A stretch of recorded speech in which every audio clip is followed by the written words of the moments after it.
Hello, it's Ricardo and welcome to another episode of Retro Gaming. This time on the ZX Spectrum we have Galaxian. Galaxian is an arcade game that was developed by Namco and released in October of 1979. It was published by Namco in Japan and imported to North America by Midway that December.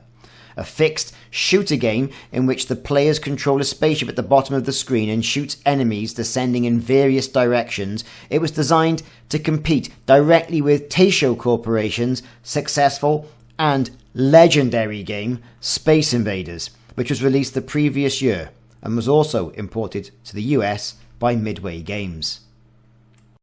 The game was highly popular for Namco upon its release and has been the focus of competitive gaming ever since.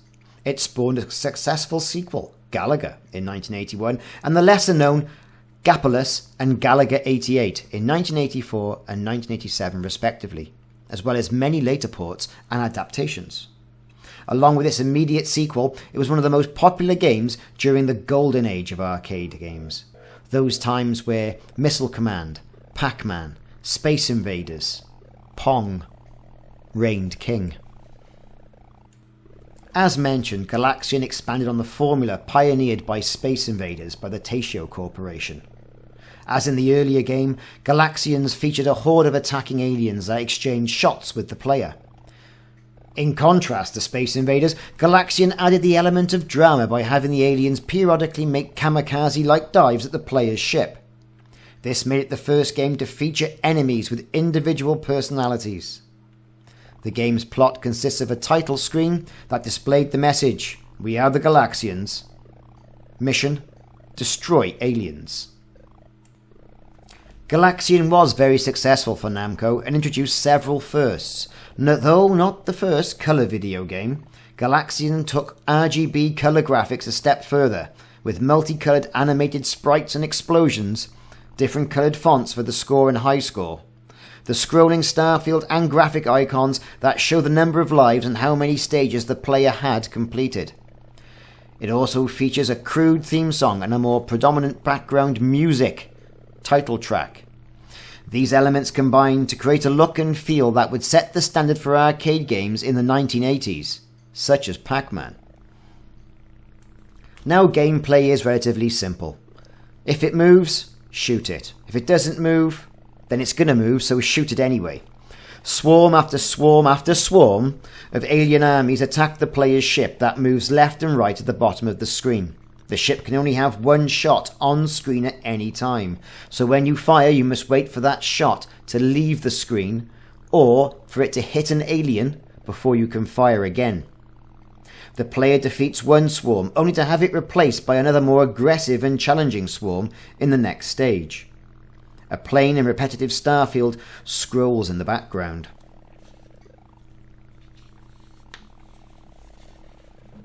Space Invaders was black and white and could only move vertically and horizontally. Galaxian, as mentioned, had that colour screen and enemies that descended in patterns and came from various directions. The result was more complex and difficult gameplay for the more challenging arcade player. Soon after the Japanese release, Namco partnered with the American company Midway, and in turn they are the ones who released it to North America and the rest of the world.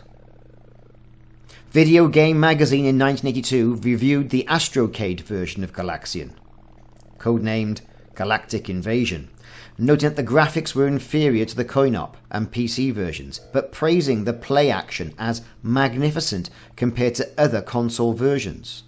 The Astrocade version would later be awarded a Certificate of Merit for the Best Arcade to Home Game Translation.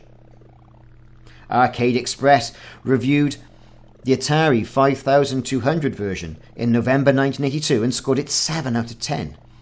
Though Home Computer Weekly in 1983 gave this version, the ZX Spectrum version of Galaxian, 3 stars out of 5, describing it a well-written version and praising the graphics as flickery, though fast.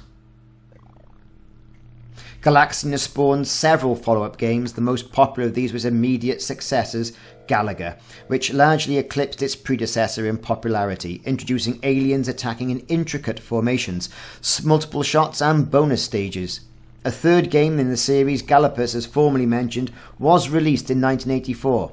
As with Galaga, this was a fixed shooter with limited vertical movement, a bit like Centipede. However, by 1984 the novelty of Space Invaders formula had faded and it was no longer successful.